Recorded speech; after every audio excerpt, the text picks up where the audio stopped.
Okay. Okay. Okay.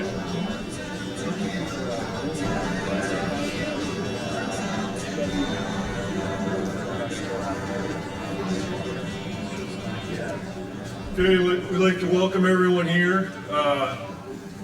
We got a quick announcement. There's two cars that need to be moved because they're blocking someone's apartment. Chevy, a white vehicle, license plate LLT 593, and it's a Woodbury plate. And then there's also a Jeep, Iowa, O'Brien plate, KVN 732. And those two vehicles need to be moved because they're blocking someone's apartment. So appreciate whoever that is would take care of that for us. Thank you. Good evening. I'm Jeff Rader, President of Northwest REC. I'd like to welcome each and every one of you to our annual meeting. We're excited to have such a great turnout of members in attendance for this evening.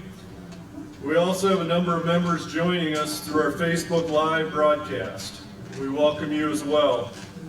If you are joining us virtually this evening on Facebook Live, we would like to invite you to text this number to get registered for our door prize drawings.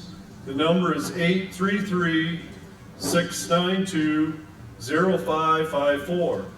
And then please text NWREC 2024.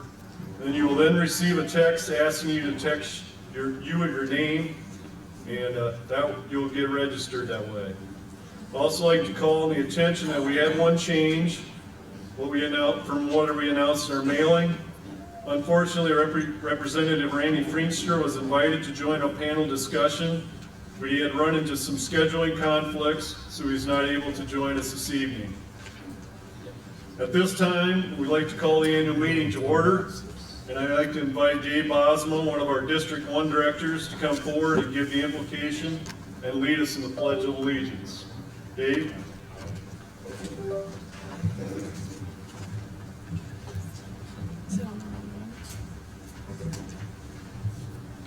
It's always hard to follow these guys that are 6 foot tall.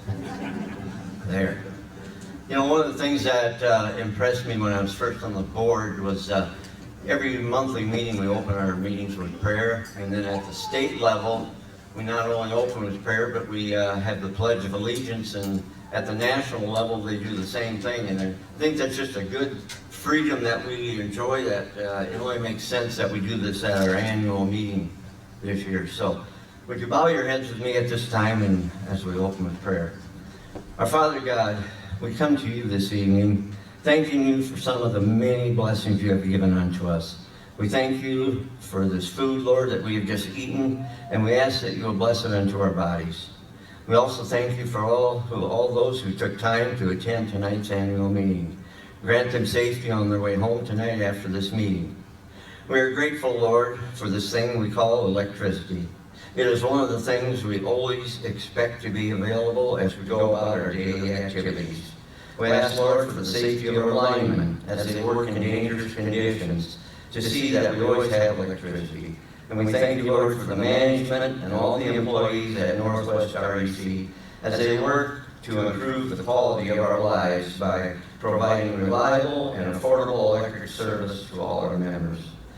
We thank you, Lord, for the rain that we just received recently, and as we anticipate another planting season, we ask, Lord, for timely rains for a bountiful harvest. Lord, we just also pray for the markets that are profitable for those who produce not only grain, but those that raise the livestock, provide meat, milk, and eggs to feed a hungry world. We also pray, Lord, to safety of our military, to protect us so we can enjoy the many freedoms we have. And be with the leaders of our country, Lord. Give them wisdom to make wise decisions. But most of all, Lord, thank you for being a God of grace and mercy. And let us not forget that during this Lent season that you sacrifice that you gave on your Son to die for our sins. And may we rejoice over the empty tomb and this Easter Sunday, that we might have eternal life. For it is in Jesus' name we pray, and all God's people said, Amen. Now, at this time, if you would rise, if you are able, and join me as I recite the Pledge of Allegiance. I pledge allegiance to the flag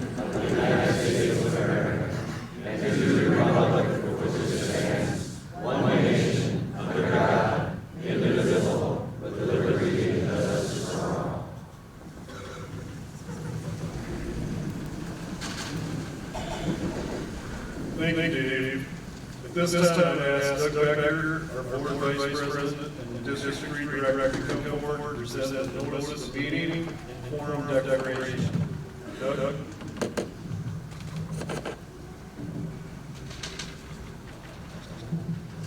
Thank you, Jeff. I'm filling in for Steve Brown, our secretary today. Mr. Chairman, I certify that notice of the annual meeting to be held on March 6, 2024 was mailed to each member of the cooperative as their address as appears in the records of the cooperative on March 4, 2024.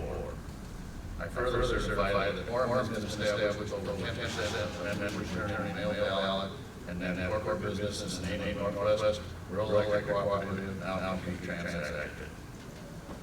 Mr. Chairman, I move the adoption of this report and request that it be filed with the records of this annual meeting. Meeting's been motioned. Is there a second? Second. All in favor, say aye. Aye. Opposed, same sign. Motion carried. Approval of the annual meeting minutes. The minutes of the annual meeting held on March 28, 2023 were included in the annual meeting mailing that was mailed to all members.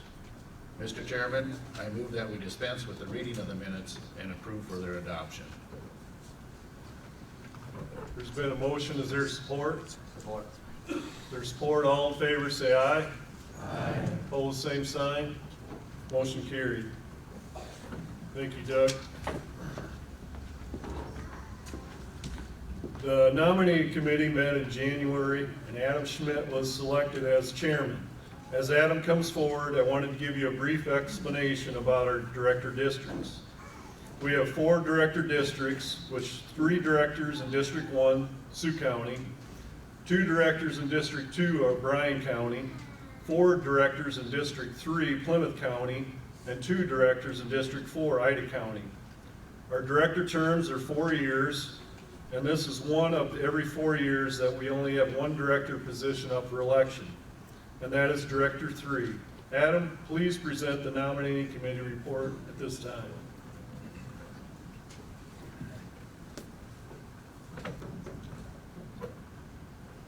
The Committee on Nominations of Northwest Rural Electric Cooperative, consisting of 3 members appointed by the Board of Directors of said cooperative, duly assembled and met on January 29, 2024, with the following names being present: Janelle Johnson, Greg Ripke, and Adam Schmidt. That Adam Schmidt was chosen as chairman of the committee and Janelle Johnson was chosen as secretary, and the committee thereupon was declared open for business and duly organized. That it was moved, second, and unanimously carried that the following be placed in nomination for the election to the Board of Directors of the cooperative to be voted on and elected at the annual meeting of the cooperative to be held on the 26th day of March, 2024, to wit, District Number 3, Scott Firehelm and Joe Rada.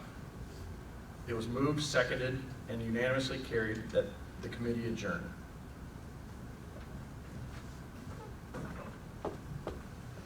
Thank you, Adam, and the nominating committee for all the work and dedication. At this time, I'd like to introduce both candidates if they are here from District 3 position. Scott Firehelm, I know he's in back somewhere, and then Joe Rada, if he's here. I'd like to thank both of them for their willingness to be on the ballot and for their support of the cooperative. At this time, I declare the Director of Election voting is closed, and I'll turn it over to Lyle Korber, our manager.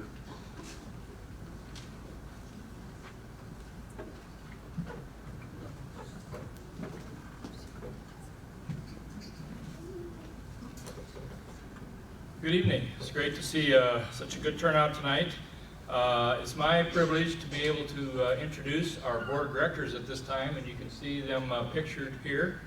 Fine-looking group.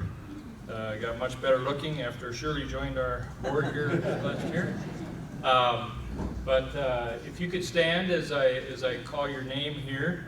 From District 1, we have Steve Abma, Dave Bosma, and Jeff Rader. In District 2, Tom Wagner and Dan Van Beek. In District 3, Doug Becker, Steve Brown, Scott Firehelm, and Shirley Schrader. And in District 4, Dan Hoffman and Dale Ulrich. Thank you, directors, for your dedicated service and the work that you do on behalf of the members of Northwest REC. You're a great board to work with. The employees appreciate your support, and you represent the members very well. Please show your appreciation to them for their work.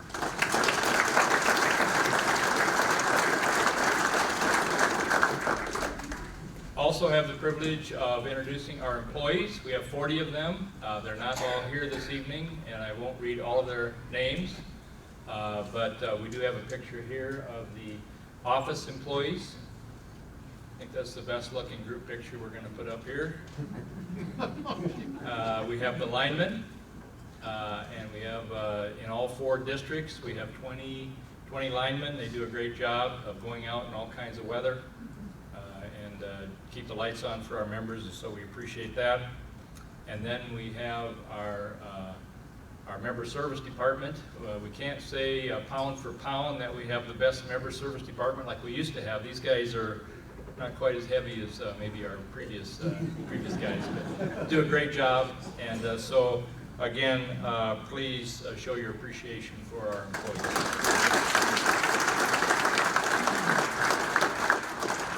Before I go any further, and so I don't forget, I wanted to thank Andrew Brown, who is here with us tonight. Last year, you might remember, we had corded mics, and Jeff and Tom were having fun kind of getting in the right position so there wasn't squealing, and so we asked the Browns if they would come and do a professional job on our speakers tonight. So Andrew, we appreciate it. Normally he might be singing, but he runs a pretty mean sound system too. So let's thank Andrew. Each year we send 2 students to Washington, D.C. in the summer. That's been a tradition since the 1960s. And we had 2 students go this past year, Chloe Hoftheiser and Ellen Hunt. Ellen is able to join us this evening and do a PowerPoint presentation. Ellen, could you come forward and let's show our appreciation for her great job of representing us.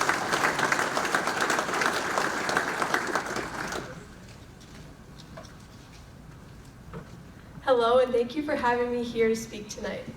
So, I am going to share with you guys my trip to Washington, D.C.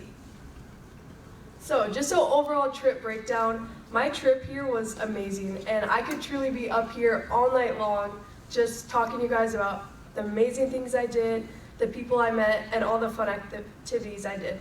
But I'll save you some time and just give you guys the highlights. If you have questions while I go along, please just raise your hand and let me know. Okay, so day 1, when my parents dropped me off at the hotel, I was really nervous because I thought that the kids would be weird or it would just be hard to make friends, but luckily we all warmed up to each other really quickly with some games and some good food, so that was really good. We also got started working on our own snack cooperative, and I got to buy my own share and get my own punch card. So that's us just playing some card games and getting to know each other. Okay, day 2, we got up bright and early around like 4 a.m. and made our way to Washington, D.C. Chloe Hoftheiser, the other winner, she's not able to be here tonight. Me and her sat between this girl named Madeline, and she had lots to chat about. She was a very chatty person, so that made the plane ride very good. When we got there, I was overwhelmed with a huge, big city. I've never seen like really big skyscrapers before, so it was a really cool experience for me. We got right to some fun activities by visiting Fort McHenry, riding paddle boats, and having a dinner cruise. Lots of corn necklaces and pins were traded at this dinner cruise because there were kids from all other states at this dinner cruise through their electric cooperatives. So we would trade these corn necklaces, and in return we would get these pins that would say other different states, like this one says South Dakota, and people were fighting over these necklaces. Everyone wanted to have a corn necklace, so they were kind of like gold. It was a really fun night. That's a picture of the paddle boats and the dinner cruise. As you can see, we have lots of corn necklaces on. Okay, day 3 was our very first full day here. It was packed from start to finish, including the Thomas Jefferson Memorial, the National Airspace Museum, and we ate at Ben's Chili Bowl, which is kind of like a famous place because lots of famous celebrities have gone there, like Barack Obama, and it was very delicious if you like chili. And then we went to the Vietnam War Memorial, which was my favorite part of the trip because it was just so moving, and it also made me so thankful of the people who have died for our country. So that's us at Ben's Chili Bowl and a picture of the Vietnam War Memorial. The statues are very lifelike and they're all looking in different directions, so I thought it was really cool. And then each night when we came home, we could buy our own snacks from our snack cooperative for a lower price, and then we got to punch our card as we did it. So the next day, we toured George Washington's house at Mount Vernon, and we went to Arlington Cemetery to witness the changing of the guards at the tomb of the unknown soldier. I've never heard of this procedure before, but it was really cool to witness. It was very solemn, but very fascinating. And then we ended the day at the Marine Corps Parade concert. So that's a picture of Arlington Cemetery. You can see all the white gravestones, and that's a picture of our group at the concert. Okay, so this day was our kind of like our official day where we wore our red polos and khakis, and we got to visit the Capitol. It was really cool to see where our laws were made, and the architecture there was really cool as well. We got to meet our senators, Joni Ernst and Chuck Grassley, and Representative Randy Feenstra. We also toured the Holocaust Museum that day, which was very moving, and had an ending ceremony in the hotel with all the kids from the other states because it was our last day there. So that's a picture of us giving Joni Ernst a corn necklace. She loved it. And that's also a picture of us with Randy Feenstra, and those are all the kids living in his district. They were all very nice people. Even Chuck Grassley, he was really nice to talk to, and he was really interesting. So day 6 was our last day, and we ended the day going up to the very top of the Washington Monument. It was really cool because on one side you could see the Capitol, and then on the other side you could see the National Mall. So it was just a really cool thing to see. And then we also went to the National Mall and saw a lot of museums and finished up our snack cooperative. And I got a great return out of it, so that was a good deal. And then we flew home. So in conclusion, this was truly a trip of a lifetime.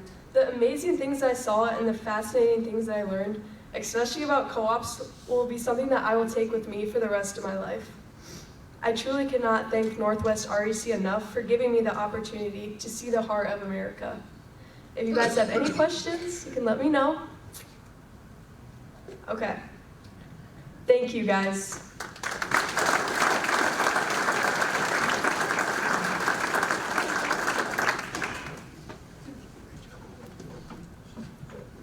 I forgot to mention, I think, Alan's parents are Steve and Julie Hunt, and I think they might be here also, so congratulations again, and great job.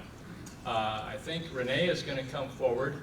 I forgot on a couple of the announcements. I know Randy Feenstra could not join us tonight because of conflicts, but his field representative, I think manufacturing and ag liaison, Wes Botma, is here, so thank you, Wes, for joining us.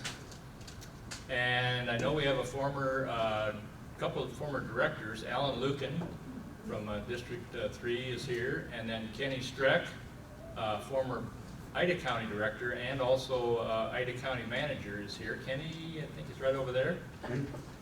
And then Board of Supervisors, Plymouth County, Craig Anderson is, I think, over on that side over there. So thank you for being here. Am I missing any Board of Supervisors or former directors? Let's give them a round of applause for being here. And Renee, if you could come forward.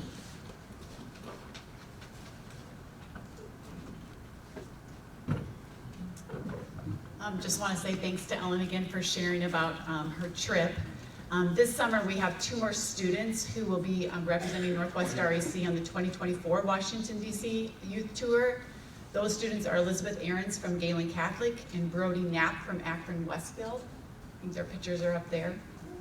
So one of the values of Northwest REC is our commitment to our members, employees, and community. The youth tour and our scholarship program are two examples of that commitment to our members and communities, specifically our students. With that said, it is my privilege to be able to announce our 2024 scholarship winners. In order to be eligible for a scholarship, applicants must be a dependent of a Northwest REC member, and they must be a senior in high school for the 23-24 school year, planning to enroll in a college, university, or vocational technical school. As in prior years, we had great participation and interest in our scholarship program, receiving a total of 62 applications from eligible students. Northwest REC awards two $1,000 scholarships in each of the 4 districts we serve, with all other applicants receiving either a $500 or a $250 scholarship. The scholarship committee reviewed these applications, and the following students were selected to receive one of the $1,000 scholarships in their district. District 1 was Emily Vermeer and Madison Schwark. In District 2, it was Ellen Hunt, who shared tonight, and Haley Bolerman. In District 3, we had Brandon Sandall and Juliana Verzal. And last, in District 4, it was Taya Phillips and Brody Schneider. When all scholarship honors are distributed, the amount awarded to students this year totals over $24,000. We wish to thank all the students who took the time to complete and submit an application, and we encourage any student who meets the requirements for the Northwest REC Scholarship Program to consider applying next year.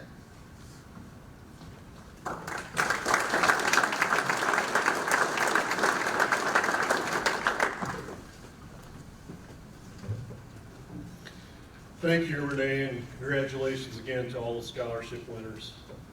Next item on the agenda is their treasury report. I'll ask Tom Wagner, who will present this report. He also serves on our NIPCO board and our Basin board, but he is our board treasurer. And turn it over to Tom. Thanks, Jeff. Copy of the financial statement was mailed out to you, so you had a chance to look at that at home. And also on the back of your yellow sheet of the program here is a financial report. 2023 was a very good year for Northwest REC. We had total revenues of $53.6 million, which was up from 2022 of $50.5 million. We saw 2.3% growth, which is nice growth for the co-op. Again, like every year, we put this slide up showing where our expenses are at, and without much surprise, our biggest expense is purchase power. What we're at just short of 80% of our total costs. I guess the rest, and we can't do a lot about that. That's kind of the cost of buying the electrons to resell to our members. But we feel that all those other things are controllable costs. That as long as we keep those as minimal as we can provide those electrons at the lowest price possible. Total margins for 2022 were $5.3 million. That included $3.4 million of patronage assignment from Basin and CFC, NIPCO and CFC. Our total revenues and our total margins, you can see how they've grown over the year. Our total revenue has gone up tremendously over the years. That's with growth in load, across the board industrial, our residential, and our revenues, our margin has grown also, but not nearly at the pace of our overall revenues. That's kind of what we do. We try to minimize the amount of margins we have, providing as low a cost of power as we can. Balance sheet is very strong, as you'll see on the back page there. We have $141 million in asset. That's an increase of $10.8 million. Member equity of $67.3 million. And we also have, and we've talked about this in years, we've had the margin stabilization program now for over 20 years. Basically, it's funds we've been able to put aside for when we have rate increases. We haven't had a rate increase from our power supplier in a number of years, but we see some rate pressures coming in the future, and we'll be able to soften that rate increase onto the members by having that rate stabilization fund. Total plant and total debt, you can see the same thing there, kind of like our total revenues. We have, with increased growth, of course we have to put more plant, more wires, more poles out in the field, and that's where that growth is come from. But our debt we've kept in check over the years. Our percentage of debt has stayed very manageable. Now going into a little bit higher interest rate environment, that'll be more challenging. We had the luxury of low interest rates for a number of years, which really helped with our borrowing and our debt.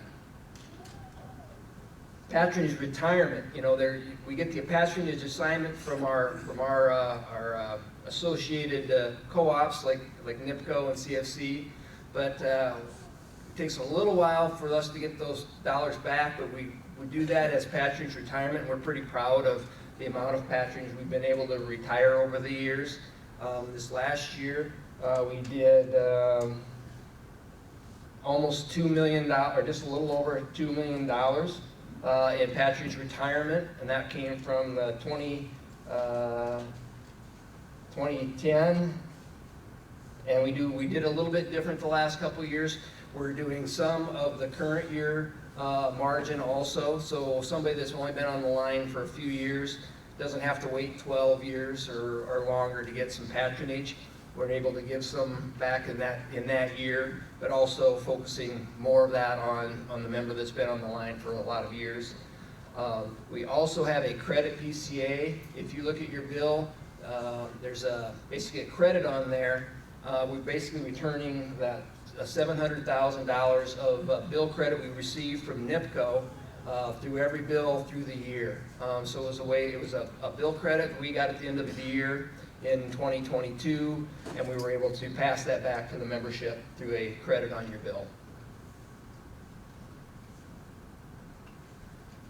With this report, I'm pleased to say that we are a financially strong organization. I think we have good management, we have good employees, we have a board that works hard to keep costs low and keep the power that we provide not only reliable, which is very important. We don't care how much it costs if it's not reliable, but we have it reliable and affordable. So that's our goal, and I think we did a pretty good job of achieving that this year. So with that, if there's any questions, I can take them now, or grab Lyle or Kurt, our CFO. Yeah, we got a question over here. I have a question, Tom. That 78.8% of the total cost that go to the purchasing the power, could you break that down between the kilowatt hours and the load, or the load charge? And does our load management efforts improve that over the years? Yes, they do help a lot. Which basically we're trying to minimize our load, keep that the amount of kilowatts or the plant that the NIPCO basin have to build, keep that low and sell as many kilowatt hours and associate with that. So if we can have more kilowatt hours and less of a kilowatt, we can manage it with our load management system. From basin to NIPCO, it's about a 50-50 split between energy and demand. But with our load management system, we can kind of trump that a little bit. When our electric water heaters are getting controlled in the afternoon, in the summertime, or when we wake up in the morning in the wintertime, that's lowering our demand. But we're still, using electricity to heat that water. It's just not at that moment. We have the insulated tanks so they can hold that. It's kind of like a battery. To me, it's about the perfect battery versus a Tesla battery or whatever you want to call it, a lithium-ion battery. But that we basically use those as a battery, and that does help our load factor. So yeah, that lowers our cost quite a bit at Northwest REC. Anything else? And if there's a question afterward, grab somebody that's wearing a jacket and maybe they could help you. Right, Doug? Thank you, Tom. And I think our loan management system saves cooperative over $1 million a year, if you wanted some financial numbers behind that. It was a very busy year, successful year at Northwest REC, and Emily Vandervelde, our communications coordinator, has put together a short video that captures some of the highlights and activities of 2023. Following the video, we will have our panel discussion.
Safe year, and we always gauge it, the first thing we always look at, that's our highest priority, is safety, and it was a safe year.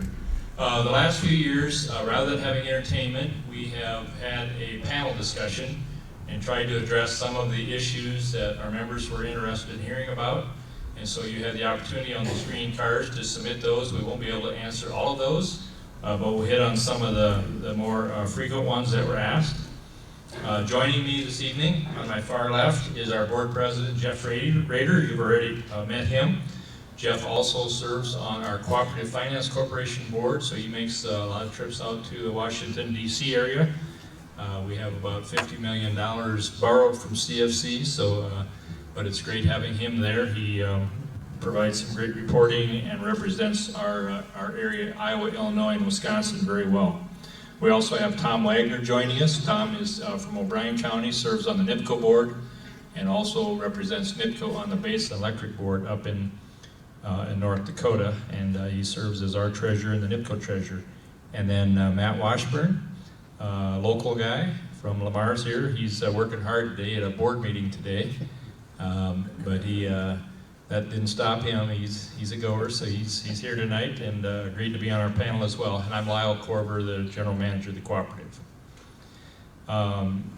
So I'm guessing, as you've all looked at the forecast lately, you just kind of wonder, they started out, we could get somewhere between 1 and 180 inches, and maybe it would start at 7 o'clock or 8 o'clock or last week, Wednesday, and you just never know. It's about like predicting my basketball brackets. I haven't been doing too good with that either. But predicting the future is tough. As old Yogi Berra used to say, it's tough to make predictions, especially about the future. Tonight we're going to talk a little bit about the future, a little bit about the past, and but one of the things that we always look at is our mission statement, and affordability and reliability, and that's been the same for 85 years, 86 years of our history. This first question is going to be for Jeff. We had a number of questions relating to inflation. Just about everything that everybody purchases is higher, much higher. But yet our electric rates have remained stable in spite of higher interest rates, material costs, that type of thing. So it's been 8.5 years of rate stability, and wondered if you could just share a little bit on how we've been able to do that, Jeff. I'll say 3 things. First of all, I'm going to start with our employees. They get a lot of work done for the amount of time they put in. We have less employees now than we've had in the past. But through technology, you don't have to use as much paperwork and a few other things. The equipment keeps getting bigger and more efficient, so the employees do a great job of keeping the lights on. Second, our power cost provider, Basin, has been able to, haven't had to make a lot of new builds lately, so we've had very stable rates. The other thing is all of you, we have great customers, big agricultural loads. We have 4 different cities, Sioux Center, Orange City, Lamar's, and Rock Valley, who have outgrown their city limits. Industrial parks that all have turned into our service territory. And with that load growth and the ethanol plants, the more growth we have, the more kilowatts we sell, the cheaper it is for everybody. So, a little everything. Thank you. And one of the things that really has helped us, if you look at this graph, this shows our cost. We talked about the 80 cents that goes to NIPCO, and NIPCO spends it wisely. But the other 20 cents, that's our delivery cost, the cost to get the power from the substation to the customer. We do that for 1.6 cents per kilowatt hour. The median, so in other words, the average cooperative nationally and in Iowa is about 4.3 cents, significantly higher. So that sets us apart, and is one of the main reasons why we're as competitive as we are on our electric rates. We'll talk a little bit more about that. This next question is for Matt, and this is a big year for NIPCO, their 75th anniversary. NIPCO is our power supplier, and they provide very important services for us, and I would ask Matt if you could share a little bit about why NIPCO was formed 75 years ago and the services that you provide the cooperatives. You bet, Lyle. Thanks for having me again.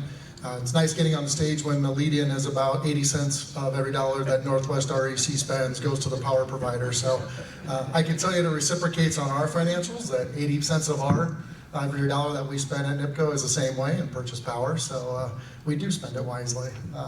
So NIPCO, if you're not familiar with NIPCO, our headquarters is just south of town here on Highway 75.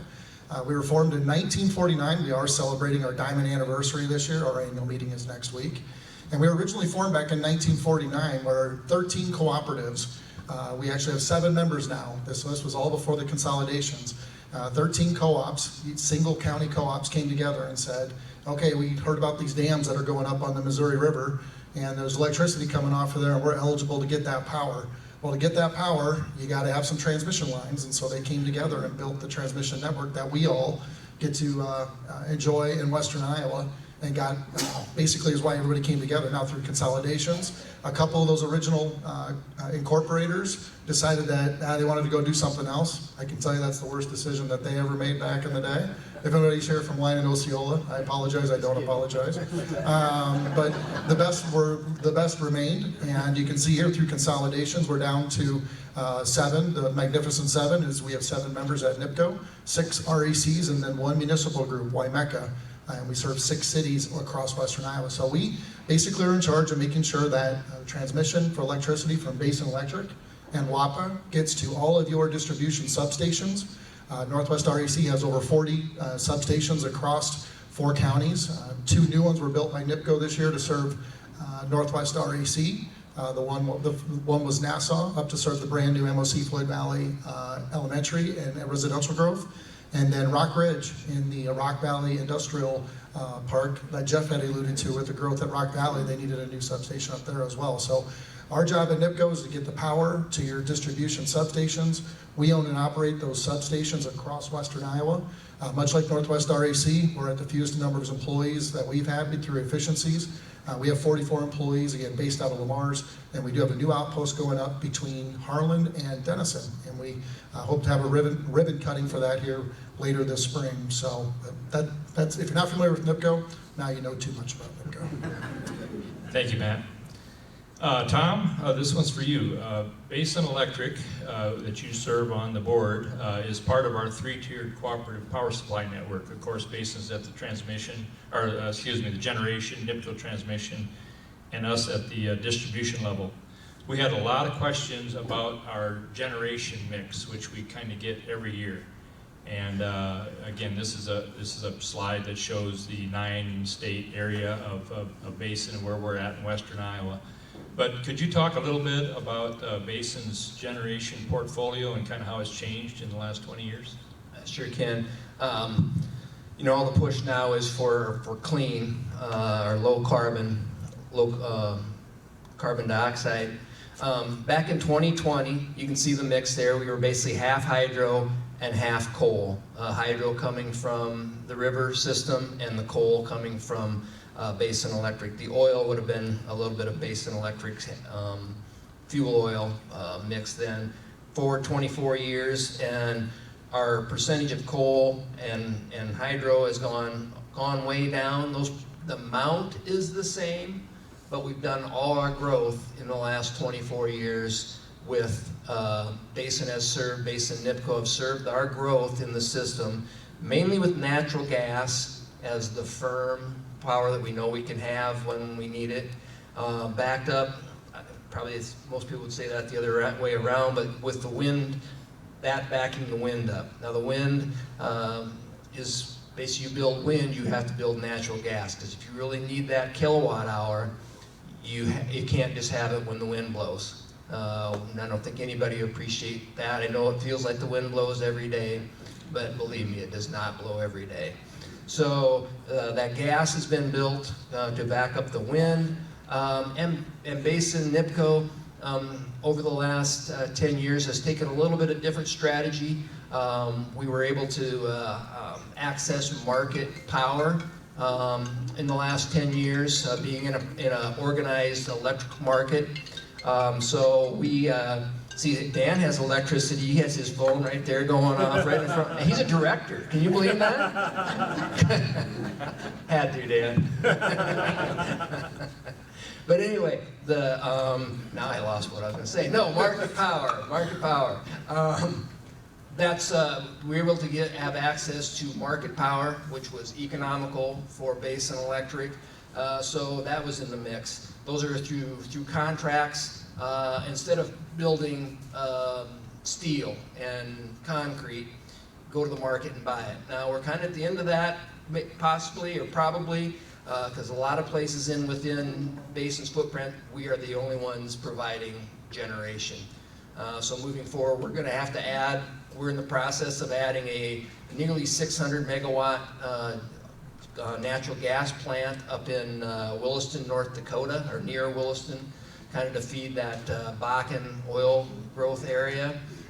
That's a combination of turbines, gas turbines, basically big jet engines generating electricity, and reciprocating engines. So like I think they're like V16 engines, which were fast responding to when the wind goes away, we can ramp those up, or as market conditions dictate. So you can see Basin NIPCO has operated much different. We used to turn on the coal plants and just let them run. And you'd run them until they got a tube leak and you had to go fix the tube leak, or every 3 years you'd shut them down and go through them and fix them. And the hydro, again, that'd run all the time. So we're used to real firm power that was called on all the time. And now we have a real mix that takes a lot of management and a lot of smart people to make sure that the lights come on down here in Northwest Iowa consistently. Thank you, Tom. Jeff, turning over to you here. As part of our strategic plan, our board has adopted a goal of accelerating and rebuilding our plant. We know that some of our older line has been out there 50, 60, maybe 70 years. Could you share a little bit about what we've been doing to try to make some system improvements in recent years? Yeah, in 2016, board decided we'd like to start replacing line at a little faster pace.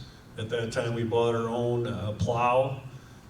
Financially, we can plow in underground, single phase, about the same cost as overhead. So where it's feasible and you don't have to do a lot of boring, we try to do as much plowing as we can, depending on the weather. 1 year, I know we had trouble getting transformers, pad mount transformers, so we did more overhead that year just to keep the crew going. If the plow goes down, you do overhead, so we try to improvise, but we've been trying to do as much underground as we can. A three-phase, it is a lot more costly. It's a lot more costly to hire a contractor to do three-phase underground. So we've, as you see in the picture, we've done a lot of the three-phase ourselves. We put the poles a little closer together, use heavier conductor, and it's worked really well. They've had very little storm issues with the bigger poles closer together. And I keep thinking, if there is a storm, it's nice to know where the pole went down to the tree. When it's underground, you got to start fishing and guessing where it's at. And when you three-phase, you got a lot of customers on the line, so it's nice to find the problem and fix it quickly. Thank you. Continuing on the reliability part of it, which is again part of our mission statement, and Matt, we've all made a lot of investment in system improvements, Basin, NIPCO, Northwest REC. Could you share a little bit about what NIPCO has been doing in terms of trying to improve reliability, both in your infrastructure investments and involvement with SPP? Sure, well, started in 2014 for NIPCO. It was a making lemonade out of lemons. For all of you that were around here for a while, remember when the Boy Scout camp got hit by the tornado and had unfortunately fatalities down there, was a huge FEMA event for that. And we were able to take advantage of a program to get hazard mitigation money because of all of the federal help that came in to help with all the damage from the floods and the tornado that year. With that funds from the federal government, we were able to rebuild 1/6 of our system. So 1 out of every 6 miles of 69 kV line, 69,000 volt line, we were able to replace in a 2-year period. We then continued just like Northwest REC, almost identical timeline. NIPCO, like again, we're celebrating our 75th anniversary. There's a lot of stuff that works really good after 60 years. We've gotten our money out of the transmission grid. We've gotten our money out of the substations of the original, and it's time to change. I don't know, there's a proud Northwest REC member that works at NIPCO. I don't know if Jamie's here or not, but our VP of Engineering Operations, Jamie Huber, has really been the driving force behind this. Since 2014, NIPCO has replaced 2/3 of our system, both in the 69 kV transmission line and of our 85 substations, approximately 60 of them have been replaced. And like they've talked about, the cost of power from NIPCO to our members has virtually been unchanged, and that's a couple reasons for that. Obviously, Basin's rates have not changed very much, and this low interest rate environment that we have seen for the 10, 11 years. And look over to our CFC rep, because now we will be, I'm joking with Jeff. We all know interest rates have gone up very much so here in the last year due to the inflation and due to the government's policy on trying to get this inflation under control. So as we go forward, we're 2/3 of the way there, but it's probably going to take us the same amount of time to get that rest of that 1/3 done. Again, when we rebuild our lines, just like what Jeff said, we rebuild the lines with the spans are closer and the conductor's heavier. And knock on wood, any storm can knock down any gear, but we have seen in the last few years when we've had these really gnarly blizzards and we've had these gnarly serial derechos, learning all these new weather terms. When we have damage, again, knock on wood, it has almost 100% been on our old system that's 55, 60 years old.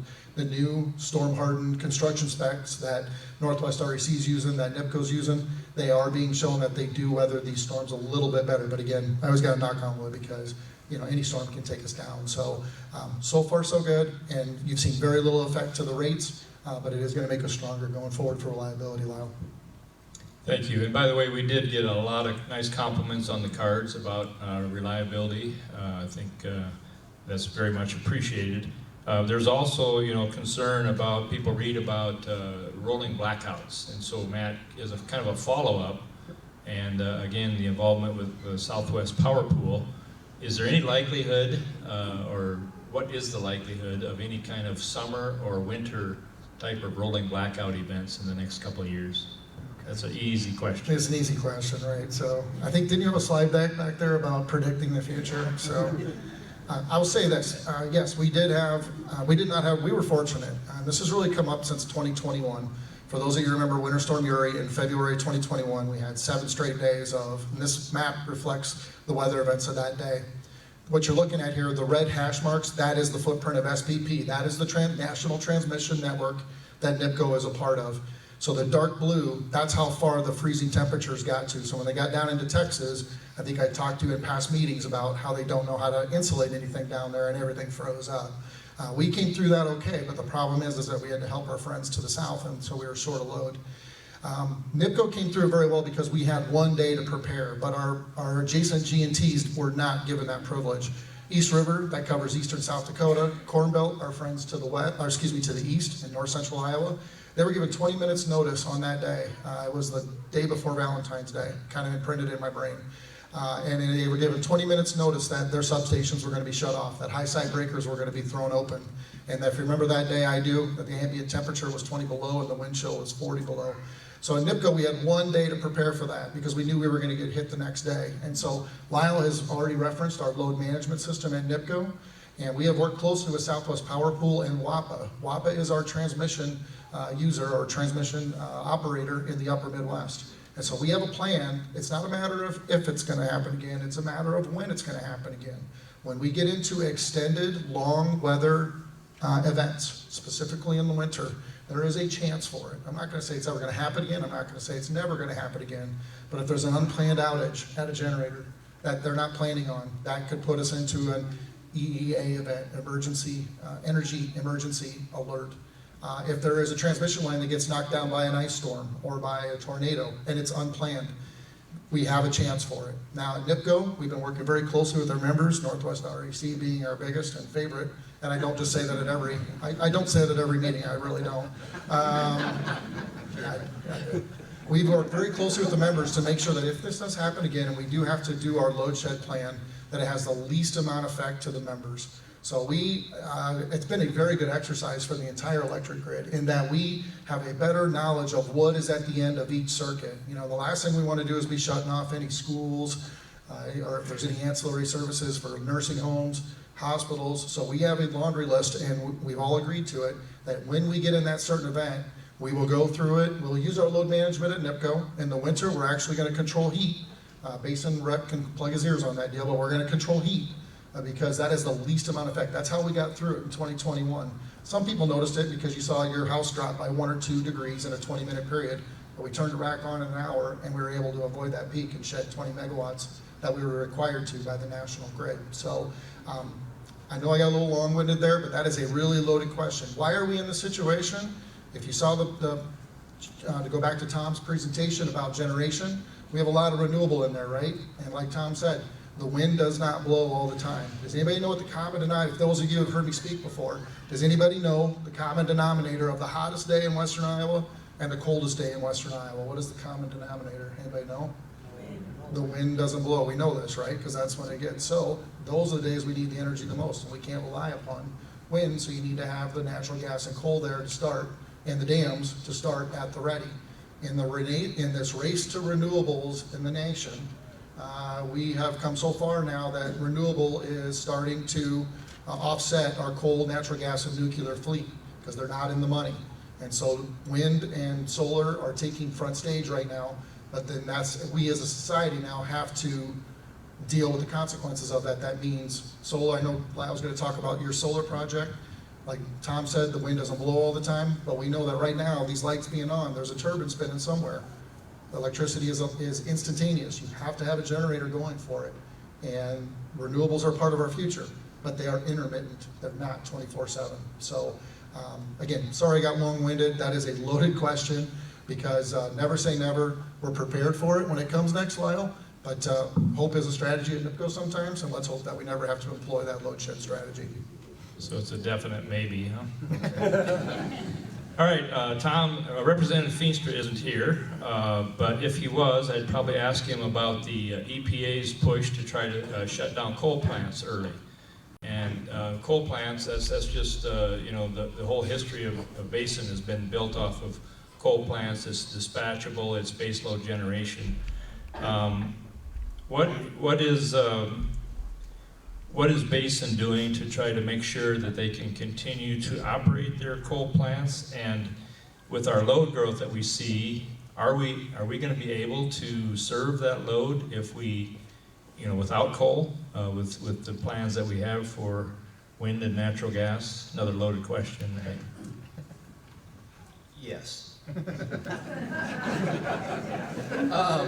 You know, the EPA is way outside their reach with these CO2 rules that they've proposed. There was a comment period that anybody could go in and comment, either pro or, I mean, the environmentalists that went in and commented positively, I'm sure. All utilities went in and commented that it won't work. That period ended, does it end in 1st of April, or is that period ended? Oh no, it was done last fall. It's in there. They're Okay. collecting the 80,000 comments that they got right now. Okay then. So anyway, that, whether that matters or not, I don't know the comments, how much they will, but essentially it will make us unable to run coal or basically add any new natural gas, and in an effort to push it all to renewables. Or their thought is it'll drive investment in nuclear and that type of thing. Small nuclear is probably 10 to 15 years out. You know, so that's not a real choice in the short term. I guess as a basin, as a NIPCO, as a member, everybody here, and at times we've had you have cards send in. This isn't the first battle. We did this 12 some years ago when the first EPA carbon rules came out. So we asked members to sign cards, and we sent those in. So I think it'll take an effort like that again, probably multiple times. It's getting harder to fight these battles, but as far as Basin, we have no plans on shutting any coal down. We have 4 coal generation stations. The picture there is Antelope Valley, a station right up in the middle of North Dakota, where it needs to be. There's the coal mine right next to it that they mine and truck the coal right there to it, so it's a low cost, reliable power there. Leland Old Station, the very first coal plant that Basin built they broke ground in 1963. Interesting picture there. My dad was just got on the O'Brien County board, REC board that spring, and he has they have a picture of him with a spade in his hand at the groundbreaking at Leland Old Station. Dad's not here tonight, but anyway, that's a pretty good history lesson there. And we have a plant and 2 plants out in Wyoming. We'll do everything we can to keep those running as long as we possibly can. And I mentioned earlier, I guess that was in the side counting station. We're building right at the moment a 600 megawatt natural gas facility up in North Dakota right now. So we're committed to reliability and affordability. And the reliability comes from firm power generation in coal and natural gas. Thanks, Tom. So we talked about rates, and we've had an 8.5 year period of rate stability. And if you look at this chart, it's really pretty amazing. I think from 1983 to 2009, we went 26 years without a rate increase. And then our wholesale power costs went from about 3 cents to 6 cents in a short period of time. So we had 3 adjustments, but now we've had this period of rate stability again. Obviously, as Basin's building new generation, we're all making new investments, that won't be able to continue. So we've had some questions about, okay, what's the future look like? What's in the next 5 to 10 years? What do we think is going to happen? Well, as I mentioned, we're very competitive. We're at just under 8 cents a kilowatt hour if you take all of our revenue divided by our kilowatt hours, and we're well below the US and the national median. We're the lowest in Iowa of the 33 RECs, and we're in the bottom 3% nationally. As we just ran our recent 10-year financial forecast, you can see the 2 pink bars on the right side go out to 2027 and 2032. Based on our recent forecast, it shows we'd be about 15% higher, 15% higher in 10 years than what we are today. That would be a 1.5% per year increase. And we went the last, 40 years, averaging 1.3% per year.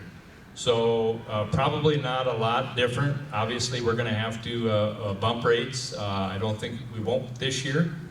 We think we'll make it 10 years. I don't think we'll have to prior to June of 2025, but probably sometime mid-2025 or 26, we may have to have a modest increase, and then a couple of other ones. But I think overall, and we'll still be way below, because we know the other systems will be increasing too. We're still going to be very, very competitive. So I think that's a good story that we can share with you. We had a lot of questions about solar, and I just want to share, I'm not going to spend a lot of time on this. We are not anti-solar or anti-renewable, but we do want to have programs in place where members aren't subsidizing, members who aren't going to invest in solar aren't subsidizing those that want to. And one of the challenges with solar is it's so seasonal. We're in that time of the year where it really drops off. And you can see, on a sunny day, it does okay. But then what happens with the cloudy weather, it really drops off. This is where it's mostly cloudy. And then it does impact with snow. You can see where it went 4 days before the snow melted off, and then it started to generate again. Not trying to be negative on solar at all. These are just facts of what we've seen in the last 8 or 9 years with our solar. In the wintertime, like right now, we're peaking at 7 o'clock in the morning, and it's dark. In the summertime, it's late afternoon, and the solar generation has started to drop.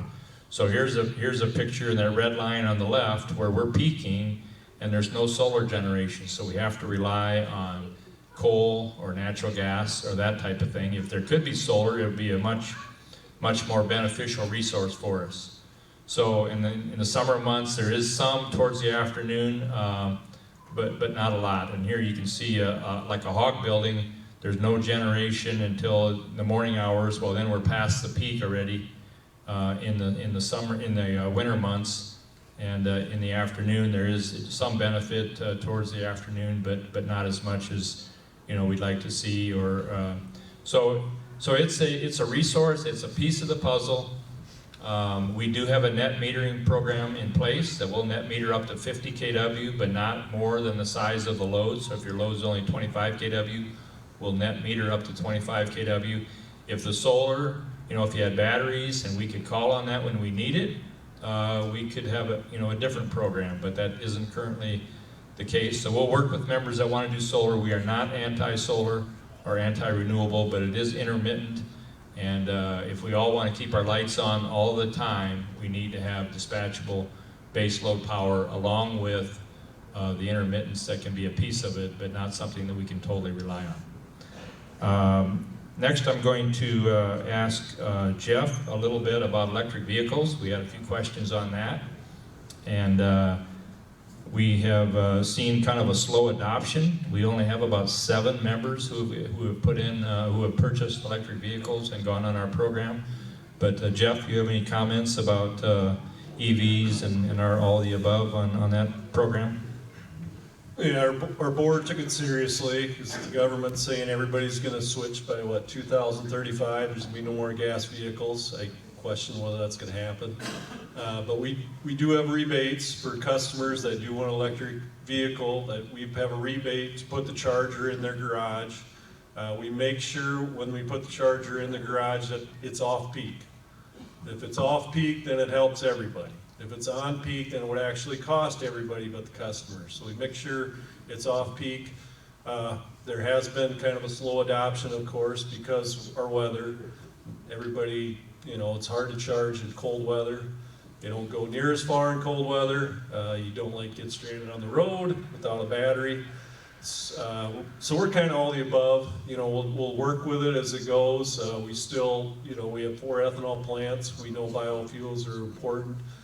I think maybe the hybrid thing would be a little more realistic, but the government's not there yet. So we're trying to make it work for everybody.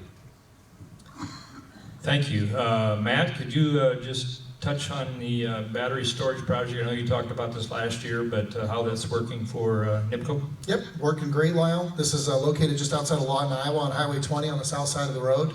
So if you're driving by, I lovingly call them the Lego bricks because there's not much to look at there. There's a couple of Lego bricks in there, but very expensive Lego bricks that the members have paid for. Lyle, like Lyle said, it went in December of 2022. And sorry, I had a brain melt there. And we've been operating it every month since then. We did miss 2 months where it didn't operate at the peak. Very simply, we charge it at night when Basin has a demand waiver period. Earlier today, somebody had a question about energy demand. At NIPCO, through Basin, they have a program where we can avoid the demand charge if we're using electricity in certain parts of the day, the non-peak time that like Lyle was just talking about. So we charge it at night. The night before we know it, we're going to discharge it the day of. When we anticipate that we're going to have a peak load the next day, we release that or we turn it on. It is a 1.2 megawatt battery, but we can only offset 975 kilowatts through the program at Basin. So it is working exactly how we had anticipated. We do expect to get 20 years out of it. We definitely need to get 12 years out of it because that's what the payback is on it. Remember, we didn't go into this to get rich. We didn't go into this to make an economic benefit to the cooperative members. We are learning from this. This is grid scale battery. This is what you're going to hear about a lot in the next year or two because there's a lot of utilities that are going to put this in because they got a lot of federal money through the Inflation Reduction Act. And so there's a lot of government subsidy to put these in. We did not get a subsidy because we were too ahead of the game.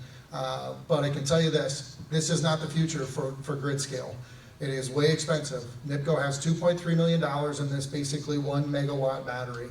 And if not for the program at Basin Electric that allows us to charge it at basically half price, if not for you, the members, and all the other RECs across Western Iowa to agree to consolidate your representative loads into one project to make it economies of scale better, it would not have happened. And without the financing from CFC, it would not have happened. All of those benefits coming together made this where it's a payback over 12 years. This technology is crazy expensive. And I've told my kids, I've got one out of college, one in college, I got one in junior high. I said, if you want to have more money than Elon Musk, then come up with a new battery technology, because that really is a key to our future with renewables. If we can capture the energy and then use that 24/7 instead of intermittently, like what Lyle just said with solar and wind, that is huge. That would be a game changer for the entire electric industry. But right now, this is lithium batteries. We did get it from Tesla. No, you cannot charge your car there. We've had that question.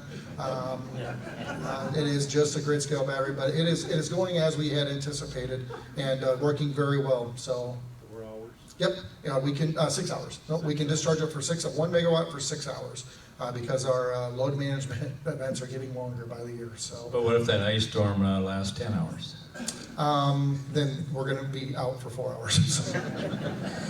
All right, in the interest of time, we have a lot of other questions, and I'll try to answer more of them in the newsletter. But in the interest of time, I'm going to close with this one.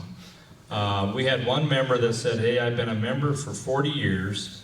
How has the cooperative changed as far as assets, sales, and things like that? So we went back to 1983. And our assets increased from 22.8 million to 141. That's a 523% increase. Our debt went from 14 million to 53. So that increased about half of what our assets went up. Our revenue went from 12.9 to 53.6, or 316%. Our sales have grown almost 300%. We went from 178 million to 710. This one is really interesting. If you take our total revenue and divide it by our total kilowatt hours, in 1983, it was just over 7 cents. You take that same calculation in 2023, it's only a half a cent higher, 7.7 cents or 7%. That's the benefit of increased kilowatt hour sales and being able to spread our fixed costs over more kilowatt hours. And then that one chart where we showed the rate, 1,500 kilowatt hours cost $110 in 1983. We went 26 years, it was the same. We've had some increases. Now today that's 167. That's a 52% increase. I think those are some pretty interesting numbers. We had a lot of great comments. We appreciate the support that we've had from the members. I appreciate the time that the panel took. We thank you for your ongoing support. We pledge to continue to work hard on your behalf to meet our mission statement of providing reliable and affordable electric service for our members for the long term. And again, we thank you for being here tonight. I'm going to turn it back over to Jeff, and we'll wrap up the meeting. Please show your appreciation for that.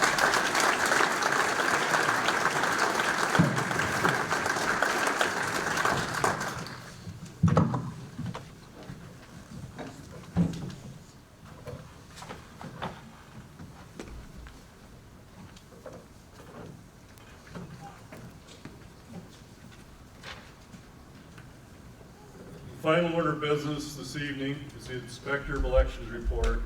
As chair, I invite Adam Schmidt to come forward again to present this report. Adam?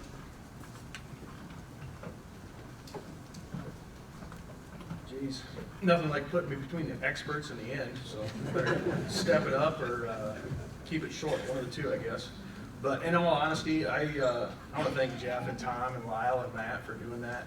I, for one, really enjoy that, learning more about our co-op and getting some insights in the industry. So I've really enjoyed that over the last few years. So. But we'll get to the election. We, the undersigned, duly appointed inspectors of election for District 3 of Northwest Rural Electric Cooperative, met this 26th day of March 2024, and do hereby certify that the election of the director for District 3 was fairly and impartially conducted, that we received the votes of the members by ballot and counted the votes cast.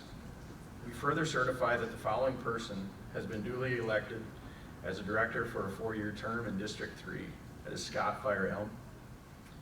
Mr. Chairman, I make a motion for the approval of Certificate of Inspector's Report. Thank you. Is there support for that motion? Support. Support. All in favor, say aye. Aye. Opposed, same sign. Motion carried. Thank you, Adam. At this time, is there any unfinished or new business to be considered at this time? Hearing and seeing none, I would entertain a motion to adjourn. So moved. Motion to adjourn. All in favor, say aye. Aye. Opposed, same sign. Okay, there will be a random drawing for door prizes tomorrow morning from those members who attended this evening or who participated in the Facebook Live session.